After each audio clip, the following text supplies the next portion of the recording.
Film ini terjadi 20 tahun setelah teror jin Shiban yang dialami Adi dan teman-temannya di desa Jati Jajar. Dalam sequel kedua ini, teror bergeser ke desa Giri Tirto yang berada di Jawa Tengah. Berawal dari pertandingan futsal yang diadakan di sore hari, para remaja yang bertanding baru bisa pulang di waktu maghrib. Kelompok yang kalah berjalan pulang dengan rasa tak terima dan amarah membara.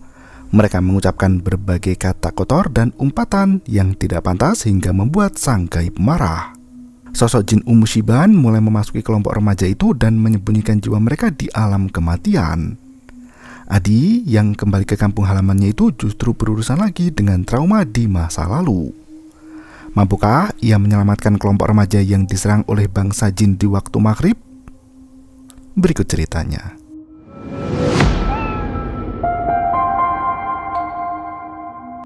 Sebuah hadis sahih yang menerangkan bahwasanya Rasulullah mengingatkan agar anak-anak tidak dibiarkan bermain di luar rumah saat memasuki waktu maghrib hingga malam benar-benar menjelang. Makhluk halus, yaitu setan dan jin, bertebaran di muka bumi untuk mengganggu manusia, terutama anak-anak yang lebih rentan. Di bawah hujan dan petir yang bergemuruh, sore itu Yudis berlari ketakutan sambil meneriakkan minta tolong.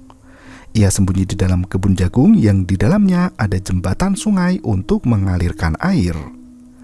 Yudis merintih kedinginan sambil memeluk kedua lututnya.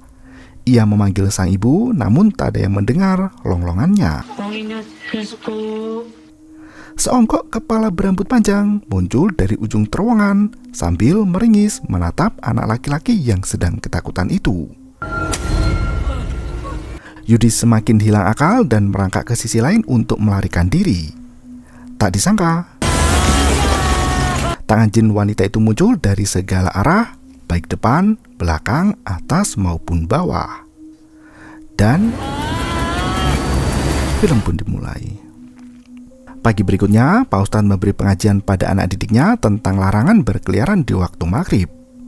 Anak-anak diimbau untuk tidak bersenda gurau di saat menjelang maghrib karena makhluk halus keluar dari sarangnya dan bertebaran di muka bumi.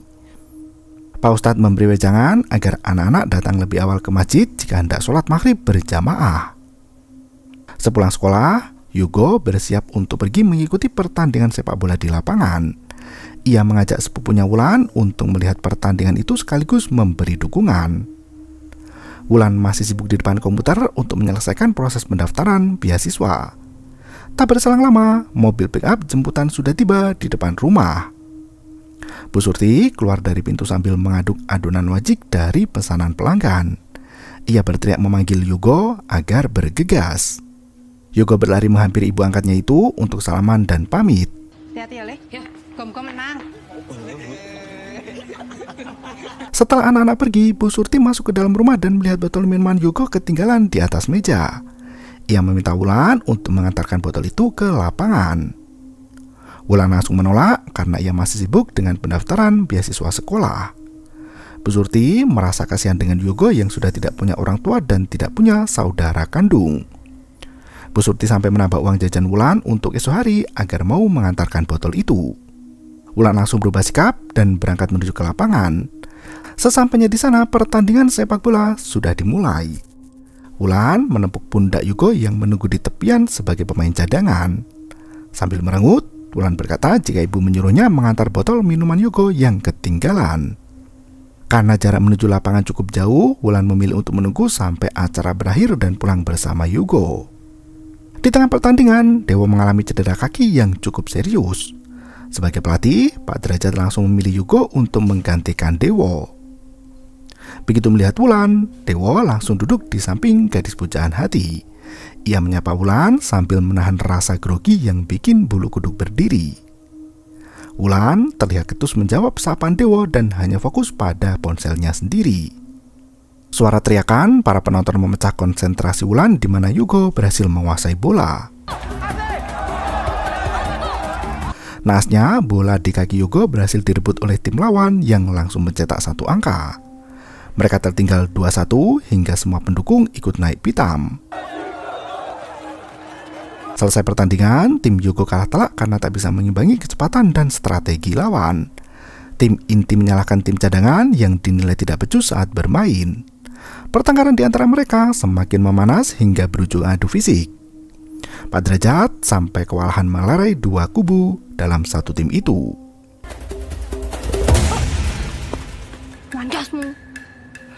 Setelah lelah bertarung, dua kubu itu terpisah dengan sendirinya. Satu tim yang semula solid kini tercerai-berai dan saling bermusuhan. Karena waktu sudah menunjukkan jam 5 sore, Pak Derajat menghentikan rombongan di musola pinggir jalan agar bisa sholat maghrib berjamaah. Sebagai kapten tim inti, Anas tak terima dengan kekalahan itu. Ia menatap sinis ke arah tim cadangan hingga membuat Endro tersulut emosi lagi. Karena mereka menggunakan dua mobil pick up, Endro meminta supir tim cadangan untuk tetap melanjutkan perjalanan pulang. Yugo sempat meminta Endro untuk menunggu waktu maghrib dan sholat dulu di musola. Endro justru berkata jika ia tak tahan melihat sikap Anas yang membuatnya tersulut emosi. Daripada bertengkar di musola, Endro memaksa untuk tetap pulang. Endro berkata mereka bisa menjamak sholat maghrib sesampainya di Masjid Agung Giritirto. Terlebih lagi, Wulan masih harus melanjutkan proses pendaftaran beasiswa di rumah dan buru-buru ingin pulang. Begitu mobil pick up Pak Pur melenggang pergi, Pak Derajat berteriak memanggil mereka. Pria itu terlihat gelisah dan berkata jika mereka seharusnya sholat dulu sebelum lanjut jalan. Endro berteriak di atas mobil pick up Pak Pur yang biasa digunakan untuk membawa batu nisan. Ia berkata hendak menjamak sholat di Masjid Giritirto. Sementara itu, Adi merasakan ada firasat yang berbeda tak seperti biasanya. Ia menatap langit senja dengan warna kemerahan sambil menahan rasa was-was yang menggetarkan dada. Di tempat lain, Pak Pur menginterogasi Wulan terkait keributan yang terjadi di lapangan. Wulan berkata jika di dalam pertandingan sudah biasa menang dan kalah. Tapi emang goblok aja sih Yoko. Wulan masih menggerutu dan mengucap kata yang tidak pantas didengar. Penumpang pickup yang di belakang pun sama kesalnya. Mereka menghina kapten tim inti yang bernama Anas. Karena tersulut emosi, mereka mengucapkan berbagai sumpah serapah yang mengerikan. Wulan ikut kesal dengan sikap Yugo yang mengganggunya saat mendaftar beasiswa. Wulan menjumpai Yugo agar mati saja karena selalu menjadi benalu dalam keluarga. Pak Pur sampai istighfar sendiri mendengar perkataan gadis kecil itu. Tak disangka,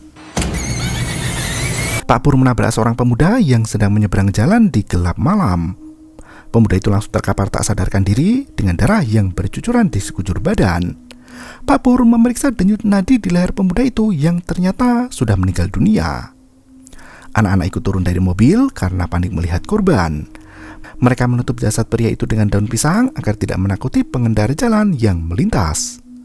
Pak Pur bergegas menelpon polisi untuk melaporkan kejadian itu. Sementara Wulan duduk di dalam mobil sambil merengkuh ketakutan. Samar-samar terdengar suara seorang yang memanggil dari luar jendela. Tak disangka sosok pemuda yang mati itu mengajak Wulan untuk main bersamanya. Saat Yugo hendak kembali ke dalam mobil, sepupunya itu sudah menghilang dari kursi depan. Yugo panik mencari Wulan hingga teman-teman yang lain ikut panik juga. Wulan sudah berjalan sendirian di tengah hutan mengikuti sosok pemuda yang baru saja ditabrak oleh Pak Pur sampai mati. Gadis itu seperti kehilangan akal dan menatap dengan pandangan kosong. Begitu sadar, Wulan sudah tersesat jauh di dalam hutan. Gadis itu sama sekali tak mengerti apa yang sebenarnya terjadi. Jin Umushiban muncul dari arah berlawanan sambil memperhatikan tingkah gadis lugu. Tiba-tiba, tubuh Wulan mulai kaku di mana sosok jin jahat itu masuk ke dalam raga mungilnya. Selang beberapa menit kemudian, Yugo bersama teman-teman masuk ke dalam hutan untuk mencari keberadaan Wulan. Mereka berjalan dengan senter di ponsel masing-masing karena kondisi hutan sangat gelap dan sunyi. Karena tak kunjung ketemu, Endro menyarankan agar mereka berpencar. Saat Endro berjalan di tengah hutan, langkahnya terhenti begitu melihat sosok nenek tua yang berdiri di samping pohon besar. Di waktu yang sama, Yugo sempat melihat Wulan yang meringkuk di balik semak belukar. Tak disangka, sosok Wulan menghilang dari pandangan mata dan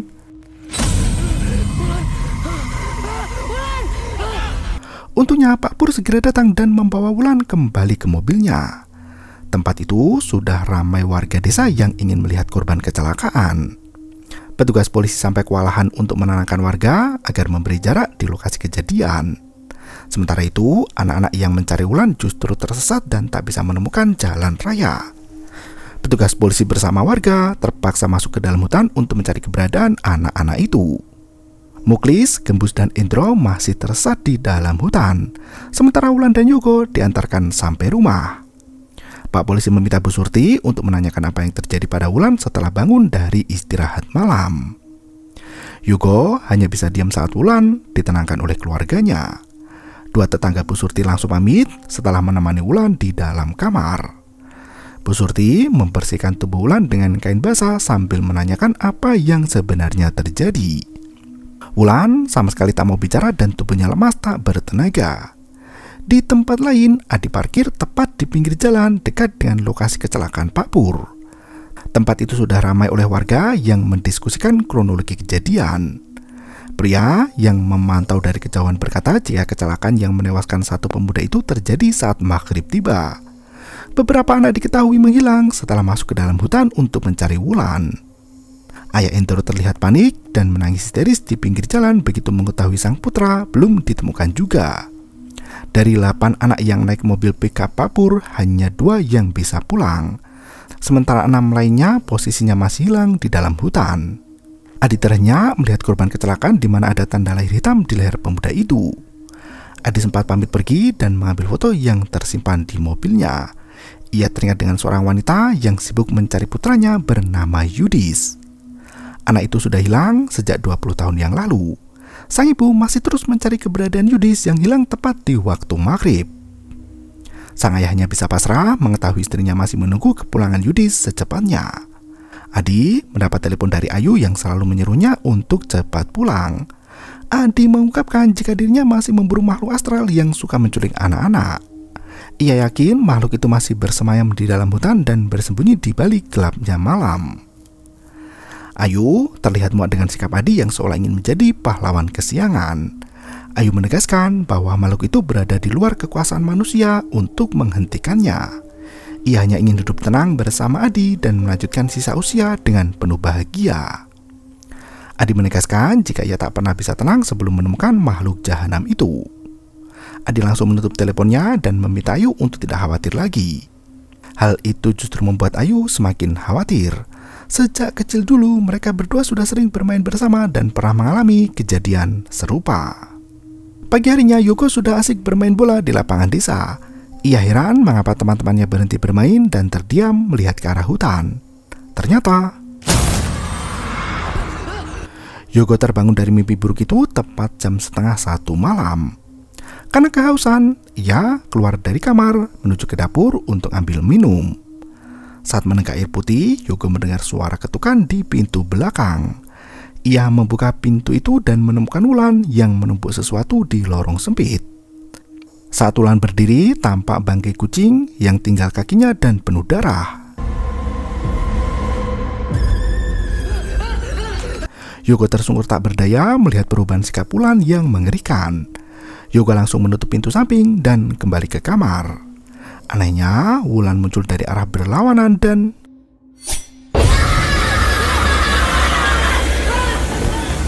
Bu Surti mendengar teriakan itu dan terbangun dengan rasa panik yang membara. Ia lari menuju ke belakang rumah dan menenangkan Yogo yang berteriak histeris sendirian. Yogo terhenyak melihat budinya di sana karena dari tadi ia hanya bersama Wulan seorang. Yogo langsung memeriksa kamar Wulan di mana gadis itu masih tidur tenang di atas ranjang. Bu Surti sampai keheranan melihat tingkah Yogo yang aneh itu. Tanpa mereka sadari, tangan Wulan sudah berlumur darah akibat dari menyembelih leher kucing. Pagi harinya, saat Yogo hendak sarapan, Wulan sudah duduk di meja sambil menatap tajam. Yogo langsung ketakutan dan memohon ampun pada sepupunya sendiri. Bu Surti heran melihat sikap Yogo yang mengompol sambil berdiri. Iki ngopo malah ngompol kaya ngono kuwi? Sementara itu, warga desa masih mencari keberadaan 6 anak yang tersesat di dalam hutan. Beberapa warga menduga anak-anak itu sengaja melarikan diri dari rumah karena takut kena marah orang tua. Bahkan ada yang berkata jika 6 anak itu hendak kabur dari rumah dan menjadi anak pang. Setuju toh? Oi, oi, oi. Nah. Pansip langsung menepuk mulut Amir yang sembarangan bicara. Ia meyakini kejadian hilangnya anak-anak itu ada hubungannya dengan hal mistis. Yogo baru sampai sekolah dan langsung dihadang oleh Anas dan teman-teman. Dewa berusaha membela Yogo, namun karena tubuhnya kecil, ia mendapat ancaman serupa. Anas masih emosi dengan Indro dan menantang untuk duel 1 lawan 1. Ia menuduh bahwa Indro melarikan diri dan sembunyi darinya karena takut. Wulan muncul dari arah lorong sekolah sambil berkata jika 6 anak itu akan dijemput nanti sore di waktu maghrib. Sikap Wulan tampak jauh berbeda dari sebelumnya. Gadis itu hanya melintas dengan senyuman sinis yang mencurigakan. Di tempat lain, Joko dan Amir masih mencari keberadaan anak-anak di dalam hutan. Sambil berbincang dengan Hansip Giritirto, mereka meledek Lurah Jatijajar yang katanya ahli dalam hal spiritual. Tak berselang lama, tercium bau bangkai yang sangat busuk. Ternyata bangkai kucing yang disembelih Wulan terkapar di tanah dengan berbalut darah. Tak hanya ada 1 bangkai kucing di sana, melainkan puluhan bangkai hewan yang terkapar dalam kondisi mengenaskan. Sama kucing. Batang lagi. Joko masih sempat berkata jika setan hutan sedang mukbang. Pak Sigit, wali kelas Yogo, mengajak para murid untuk berdoa bersama. Ia turut prihatin atas hilangnya 6 siswa yang bernama Muklis, Endro, Adit, Bimo, Gema, dan juga Tio. Pak Sigit berharap mereka segera ditemukan dalam kondisi sehat walafiat tanpa kurang suatu apapun. Saat berdoa bersama, semua siswa menunduk kecuali Wulan. Gadis itu justru melirik tajam ke arah Yogo hingga membuat sepupunya ketakutan sendiri. Di jam istirahat, Dewa pergi ke kamar mandi untuk cuci muka karena mengantuk. Tak berselang lama, Anton dan Anas melintas di depan kamar mandi untuk kembali ke kelas. Anas mampir dulu ke wastafel kamar mandi untuk cuci muka. Tak disangka sosok jin Umushiban muncul dari bayangan cermin.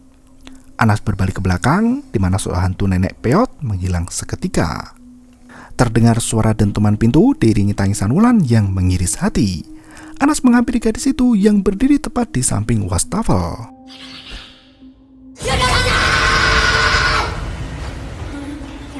Wulan berlari menyerang Anas dengan pisau tajam di tangannya. Dewa menepuk pundak Anas untuk menyadarkan anak itu dari paranoia. Siangnya saat pulang sekolah, Yogo tidak berani mendekati Wulan karena tingkah gadis itu masih sangat mencurigakan.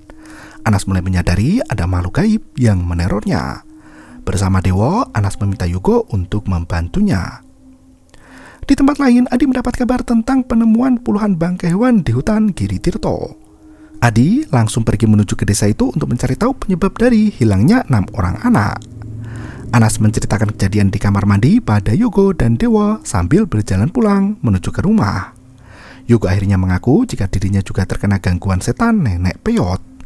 Ia meyakini setan yang mengganggunya itu sama seperti setan yang mengganggu Anas di kamar mandi sekolah. Dewa teringat dengan kejadian 20 tahun lalu yang diceritakan oleh kakeknya di desa Jatijajar. Beberapa anak pernah hilang di waktu maghrib dan ditemukan 1 anak sebelum akhirnya memilih untuk mengakhiri hidupnya sendiri. Setelah menceritakan hal itu, beberapa warga berlarian menuju ke balai desa. Hansip menemukan bangkai kucing dan ayam yang dibiarkan membusuk di lantai pendopo. Warga menduga pelaku pembuangan bangkai itu tak lain adalah Indro dan teman-temannya yang menghilang di dalam hutan. Seorang warga meyakini kejadian itu sama persis seperti yang terjadi di desa Jatijajar 20 tahun yang lalu.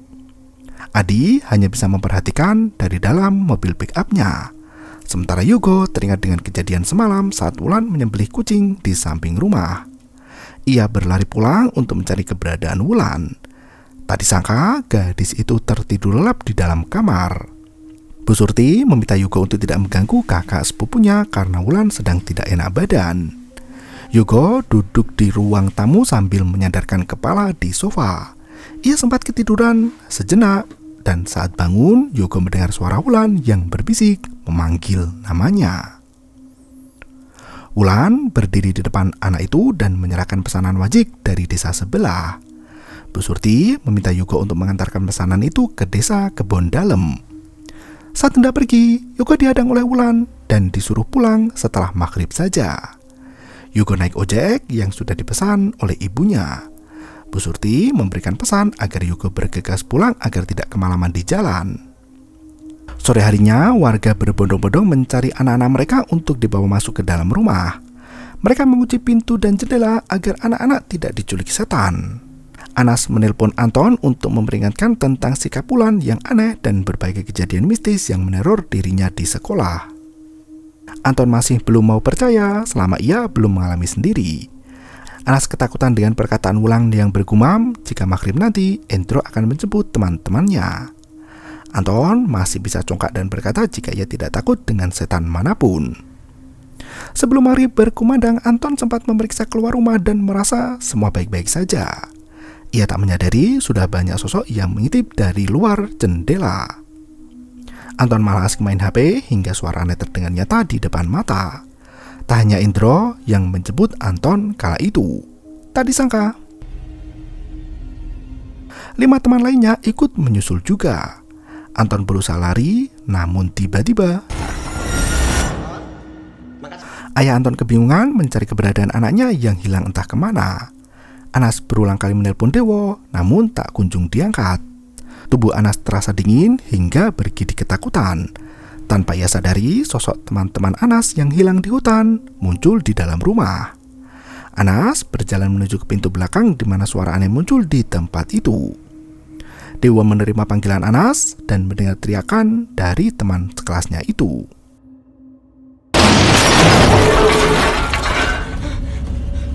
Anas yang ketakutan berusaha lari, namun sosok teman-temannya itu menghadang dari pintu belakang. Anas tak bisa menyelamatkan diri karena dikepung oleh sosok penunggu hutan yang sangat ganas. Dewa panik mendengar teriakan Anas yang meminta tolong dan bergegas pergi ke rumah temannya itu. Dalam perjalanan ke sana, Dewa berpapasan dengan Yugo yang naik ojek untuk pulang. Dewa mengajak Yugo untuk memeriksa kondisi Anas bersama-sama. Tukang ojek meminta Yugo untuk ikut dengannya pulang karena Bu Surti bisa marah besar jika anaknya tidak segera pulang. Yugo malah lari ke rumah Anas bersama Dewa dan meninggalkan tukang ojek itu di pinggir jalan. Untuk mempercepat perjalanan, Yugo melipir ke area kebun hingga bertemu dengan Gembus, Adit, dan Muklis. 3 teman mereka itu tidak seperti manusia normal pada umumnya. Mata yang memutih dengan tubuh penuh luka membuat Yugo dan Dewa ketakutan. Endro, Bimo, dan Gema ikut muncul dari atap rumah bersiap untuk menyerang. Endro berteriak mencari Anas dan menerjunkan diri ke kandang pitik. Seketika itu, Yugo dan Dewa terpaksa melarikan diri sambil sesekali menghalau tebasan celurit dari tangan Endro. Setiap warga yang berpapasan dengan gerombolan anak itu langsung diserang menggunakan senjata tajam. Orang dewasa sekalipun tak bisa menyelamatkan Yugo dan Dewo yang dikejar oleh temannya sendiri. Yugo pun tertangkap oleh Adit yang menodongkan celurit di depan mata. Yugo berteriak memanggil Adit agar tersadar dari kerasukan. Dewo mendorong tubuh Adit dan menyeret tangan Yugo dari tempat berbahaya itu. 2 pria dewasa yang hendak menyelamatkan mereka berdua pun langsung ditebas dengan parang panjang. Untungnya Adi muncul dengan mobil pick-up dan berhasil menolong 2 anak itu. Anas diculik oleh segerombolan anak yang kerasukan setan dan disatukan dengan tim sepak bola inti lainnya. Wulan berjalan menghampiri Anas di mana kelompok Indro memberikan jalan masuk untuk gadis itu. Anas bisa melihat sosok jin nenek tua yang bersembunyi di belakang tubuh Wulan. Saking ketakutannya, Anas sampai merengek minta ampun. Adi bertanya pada Yugo dan Dewa apa yang terjadi sebelum teman-teman mereka itu dinyatakan hilang di dalam hutan. Yugo mengungkapkan jika Indro bertengkar hebat dengan Anas hingga saling melontarkan sumpah serapah. Rombongannya masih berada di dalam perjalanan pulang saat azan maghrib berkumandang, sementara rombongan Anas bertahan di musola. Adi mengungkapkan bahwasanya ada sosok jahat bernama Mushiban yang sering menculik anak-anak. Ia gemar memangsa jiwa anak kecil yang penuh angkara murka dan pendendam. Adi menceritakan pengalaman hidupnya sendiri saat ia masih tinggal di Jati Jajar 20 tahun yang lalu.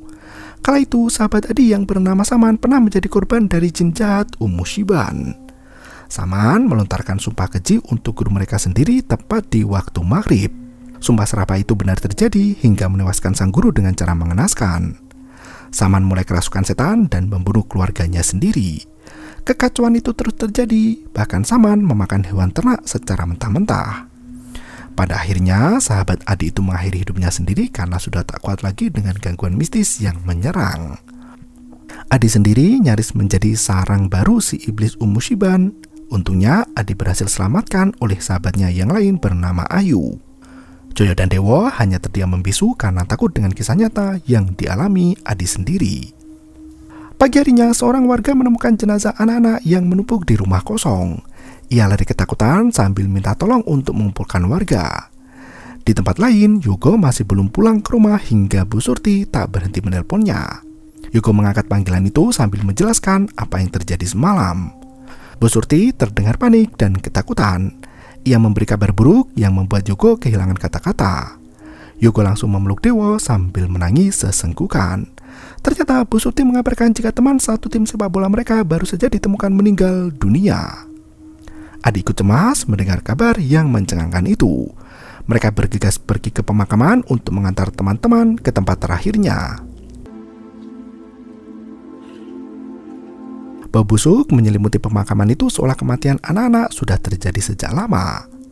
Bu Surti ikut datang ke makam untuk mencari keberadaan Yugo yang belum pulang juga. Wulan melirik ke arah Adi dengan tatapan tajamnya. Dalam sekejap mata, Wulan muncul di belakang Adi sambil menyapa pria itu. Jin di dalam tubuh Wulan masih ingat dengan Adi dan berkata jika pria itu memang istimewa. Adi masih trauma dengan kejadian masa kecil hingga menangis ketakutan. Atau kamu ingin menyerahkan diri kamu? Meski sempat kehilangan keberanian, Adi berhasil menguasai ketakutannya sendiri dan bersumpah akan membunuh Jin Shiban. Jin bengis itu membalikan sumpahnya dan berkata hendak melahap jiwa semua anak kecil yang lahir di desa Giritirto. Sosok itu menampakkan wujud aslinya yang seperti nenek peot. Adi kembali ke terminal dan memberikan jimat pada Yugo. Ia yakin dengan jimat itu, Wulan tidak akan bisa menyakiti Yugo lagi. Jimat itu harus ditempelkan di pintu depan, pintu belakang, dan pintu kamar Wulan. Ia meminta Yugo untuk menunggunya datang. Adi hendak menyiapkan segala cara untuk mengeluarkan jin bengis dari tubuh Wulan. Yugo dan Dewo mengendap masuk ke dalam rumah dan menggantungkan jimat itu sesuai dengan arahan Adi. Saat hendak menempelkan jimat itu ke pintu kamar Wulan, Bu Surti masuk ke dalam rumah dan langsung memeluk Yugo. Ia sudah kelelahan mencari ponakannya itu karena semalaman tidak pulang. Wulan berjalan memasuki rumah seiring tubuh Bu Surti yang melemah sampai pingsan. Wulan sangat marah melihat jimat menggelantung di pintu rumah. Adi berlari masuk ke rumah Yugo dan meruqyah Wulan saat itu juga. Pak Joko dan Pak Amir justru menuduh Adi sebagai menyusup dan langsung menyekap pria itu dari belakang. Bu Surti menggidang Wulan dan membawa putrinya masuk ke dalam kamar. Adi berusaha menjelaskan jika Wulan kerasukan oleh jin jahat. Yugo dan Dewa pun berusaha menolong Adi, namun Wulan memfitnah pria itu sebagai penghasut yang gemar menculik anak-anak. Adi pun ditangkap dan diikat di pohon untuk diadili. Selama ini, Wulan sudah membisikkan berbagai macam fitnahan untuk memojokkan posisi Adi, Yugo, dan Dewo. Adi tak terima dan mendorong Bu Surti agar melepaskan Wulan. Ia mencekik gadis kecil itu yang membuat semua orang panik melihatnya. Yugo dan Dewo memilih lari sebelum jadi santapan jin bengis itu. Warga desa mendapat kabar tentang ditangkapnya pelaku pembunuhan. Mereka berbondong-bondong melihat pelaku gila itu dan meminta anaknya untuk menunggu di dalam rumah. Yugo dan Dewo menangis ketakutan sambil sembunyi dari kejaran para warga. Mereka bingung harus bagaimana karena tak ada jalan lain untuk selamat. Sementara itu, Jin Shiban sudah menguasai raga Wulan dan mulai melancarkan aksi bejatnya. Ia memukul seorang muazin yang hendak azan di Masjid Giritirto. Pria itu langsung pingsan dalam sekali tebas. Di waktu yang sama, rumah Bu Surti digeruduk oleh banyak orang yang hendak menghakimi pelaku penculikan anak. Pak Lurah berusaha menenangkan warganya agar tidak bersikap gegabah. Bu Surti terpaksa mengunci pintu rumah agar tidak dijadikan sasaran kemarahan warga. Adi masih dalam proses interogasi dan dipaksa mengakui semua perbuatannya. Hansip kampung menegaskan bahwa di luar sana ada banyak orang tua korban yang menuntut keadilan. Mereka masih terus memaksa agar Adi mengakui perbuatannya yang tidak ia lakukan. Adi mengungkapkan jika dirinya sebenarnya adalah warga Jatijajar yang tidak sengaja mendengar kabar tentang kekacauan di Giritirto. Ia mengaku pernah mengalami hal serupa dan diselamatkan oleh Pak Amin yang menjabat sebagai lurah di Jatijajar. Tak disangka Pak Amin adalah ayah dari Hansip Giritirto itu. Adi menegaskan jika Yugo dan Dewa sedang dalam masalah besar, begitu pula dengan anak-anak di desa Giritirto. Ia berusaha meyakinkan Hansip bahwa jin Umushiban masih berkeliaran di dalam hutan dan kini merasuki Raga Wulan. Hansip Giritirto itu langsung lari begitu teringat dengan kejadian di masa lalu. Wulan berteriak dari toa masjid mengajak semua anak-anak di desa Giritirto untuk ikut main bersamanya. Suara yang menggema di seluruh penjuru desa itu membuat anak-anak kerasukan setan. Setiap anak yang mendengar suara Wulan berjalan keluar dari rumah dalam kondisi bola mata yang memutih. Mereka akan menyerang orang tuanya sendiri, bahkan orang dewasa lain yang berusaha menghalangi. Seruan itu tak henti memanggil anak-anak desa untuk berkumpul di lapangan. Begitu juga dengan Yugo dan Dewo yang ikut-ikutan kerasukan juga. Hanya Bu Surti yang masih sadar begitu mendengar suara putri kandungnya sendiri. Adi mendesak Hansip untuk segera melepaskan ikatan di tangannya itu. Mereka harus bertindak cepat untuk menyelamatkan anak-anak dari kutukan Umushiban. Satu persatu, orang tua yang punya anak kecil berlarian minta tolong karena anak mereka menghilang dan kabur dari rumah. Mereka berteriak histeris sambil berkata jika anaknya diculik. Bu Surti ikut berlarian menyusul Wulan ke masjid kampung. Sayangnya Wulan sudah pergi dari masjid untuk membawa anak-anak ke dalam hutan. Joko melaporkan keadaan gawat darurat pada Hansip yang masih bertahan di belakang rumah Bu Surti. Bahkan Adi masih diikat di atas kursi sambil menunggu diinterogasi polisi. Pak Hansip justru takut keluar dari rumah itu dan memilih untuk menunggu polisi datang. Adi berteriak kencang jika mereka harus segera menyelamatkan penduduk desa dari teror jin Umushiban. Tak berselang lama, sosok anak-anak yang diculik jin muncul di depan pintu. Mereka bersiap untuk menyerang tiga pria itu hingga Adi berteriak kencang agar pintu segera ditutup rapat. Meski pintu sudah dikunci, amukan anak-anak itu bisa menghancurkan kayu secara perlahan. Adi memohon agar ikatannya itu dilepaskan. Nasnya Pak Hansip ketakutan sampai muntah-muntah. Setelah berpikir sejenak, Hansip akhirnya membuka tali yang mengikat tangan Adi. Pemuda itu langsung menahan pintu, namun kayu sudah rusak, tampak kian hancur dan mudah dijebol. Mereka bergulat melawan anak-anak yang kerasukan setan. Amir bertarung dengan Bimo yang menggunakan senjata parang panjang. Amir sempat terkena tebasan meski Joko berusaha menjauhkan Bimo dari sahabatnya itu. Adi berhasil keluar dari rumah itu melalui jendela. Ia bingung harus berbuat apa karena pikirannya masih kalut. Adi teringat dengan perkataan Wulan yang hendak membunuh semua orang di kuburan. Adi lari ke pemakaman di mana semua anak Giritirto berkumpul di sana. Yugo dan Dewa pun ikut berjalan menghampiri Wulan. Sosok jin Umushiban memanfaatkan raga mungil Wulan untuk mengelabui semua orang.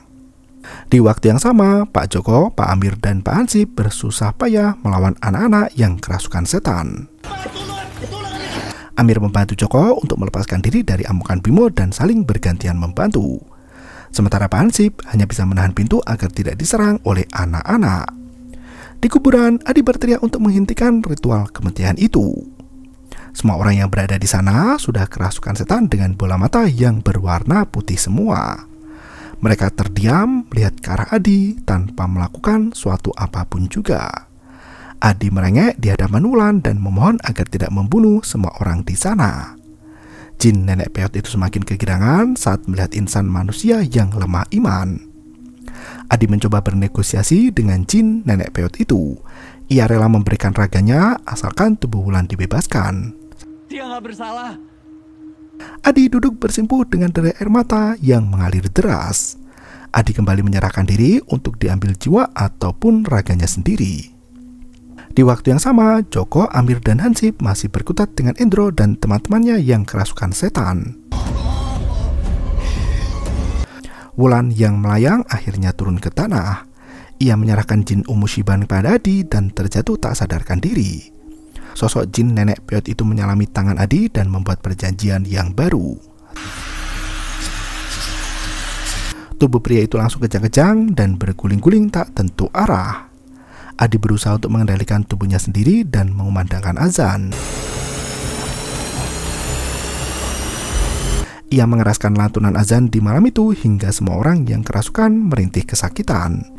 Endro dan teman-temannya langsung menutupi kedua telinga meski suara Adi tidak terdengar sampai rumah itu. Amir, Joko, dan Hansip kebingungan melihat tingkah anak-anak yang merintih kesakitan. Adi masih melanjutkan lantunan azannya meski tenggorokannya seperti digorok pedang panjang. Jin Umushiban pun melawan dengan sekuat tenaga untuk menguasai raga Adi yang sudah dijanjikan.